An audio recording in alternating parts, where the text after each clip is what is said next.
नमस्कार मित्रांनो, जय महाराष्ट्र। बघू शकताय की गेले 5-6 दिवस सारखाच पाऊस चालू आहे। मी आता माझ्या शेतातील बंधारा हा रस्ता सांडवा आहे। बघू शकता की पाणी किती प्रमाणात पाऊस पडलेला आहे। चला आता आपण आपल्या शेताकडे जाऊया।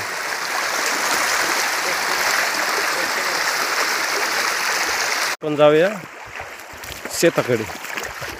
बघू शकताय की पाणी किती प्रमाणात बंधाऱ्यातून बाहेर येत आहे।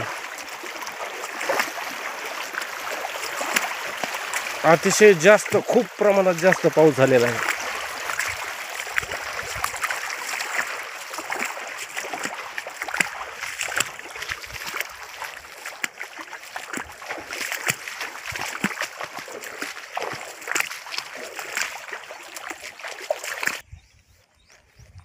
तर बघू शकता मित्रांनो की हा बंधारा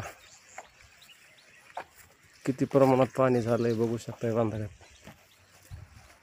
इथून बाहेर सांडव्यामार्फत पाणी जातं।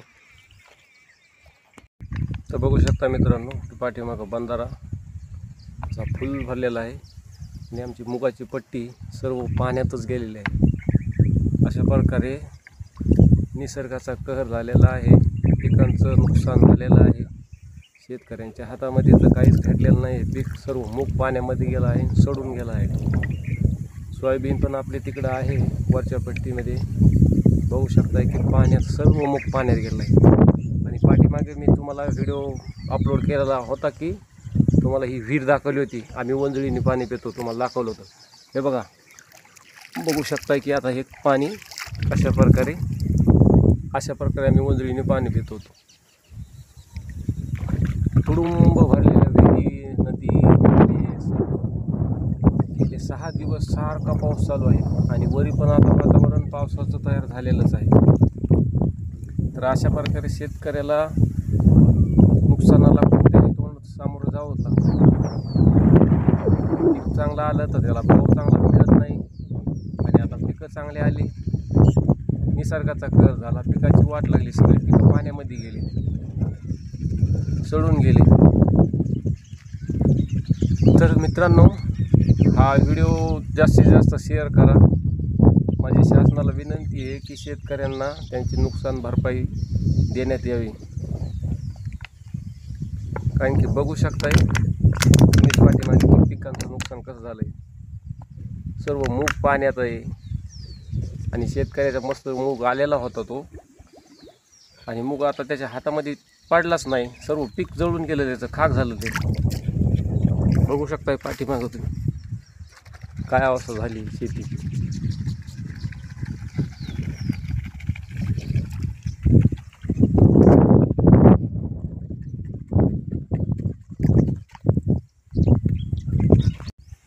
तर मित्रांनो गेली 6 दिवस असा बीड जिल्ह्यामध्ये पावसाचा कहर झालेला आहे आणि शेतीचं बऱ्यापैकी नुकसान झालेलं आहे।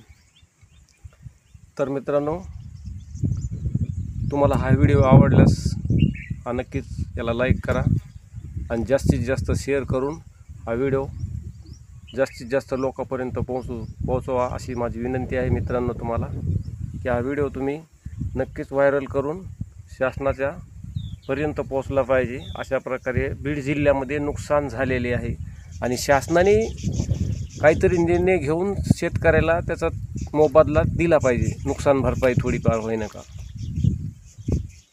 तर मित्रांनो व्हिडिओ आवडल्यास नक्कीच लाईक शेअर करा और चॅनलला सबस्क्राईब करायला विसरू नका। जय महाराष्ट्र।